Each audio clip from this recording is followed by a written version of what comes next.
Here, shoulder turn, no wrist cock. Then I wrist cock. Now remember, I'm going to elevate my arm to 9 o'clock at the same time I get my shoulders to 60 degrees. There it is. I'm going to do it from this side now as well. Shoulder turn, wrist cock. I'm going to elevate my arm to 9 o'clock and get my shoulders to 60 degrees. There it is. There's a distance wedge swing right there. Yep. So here it is. Shoulder turn, wrist cock. I'm going to elevate my arm to 9 and turn my shoulders to 60 degrees. There it is. I'm going to do it again this way. Shoulder turn, wrist cock. Now I'm going to go to 9 o'clock at the same time I get my shoulders to about 60 degrees. There it is. Now for me to finish the full swing, all I do is I raise my arm to 10 o'clock and get my shoulders to 90 degrees. Here it is. It's not this. It's not taking your left arm straight up and taking your left arm all the way across. It's that simple. The left arm simply elevates and comes over a little bit. But if it comes over here, this is why you have all this depth way back here, and you can't come down first. You have to go out.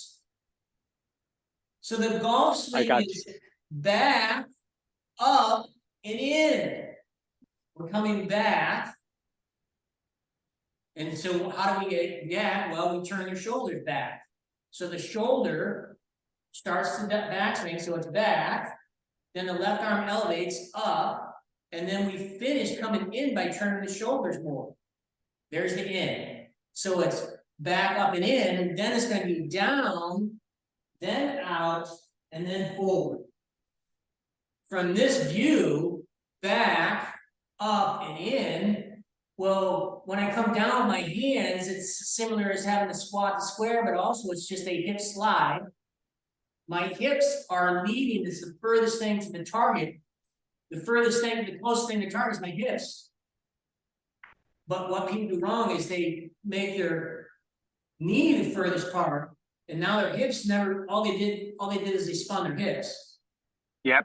And then there's no lateral shift where the hips leading, and then you turn. And as you know, when you do this, it's so much easier to rotate and to post up. Yep. Yep. So back up and in, down, so that as the elbow comes down about 4 inches, the hips are going to slide about 4 inches. Then we go out, which is part of the rotation. And then we go forward and finish. So here's setup.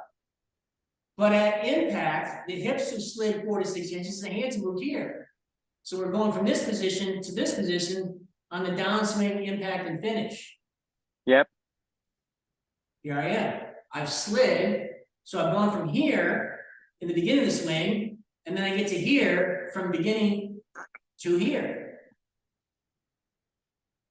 Well, you'll notice that the hip is leading, and then the knees, the left knee is going to get higher, the hip's going to get higher, this shoulder's going to get higher, and that allows my head to stay back.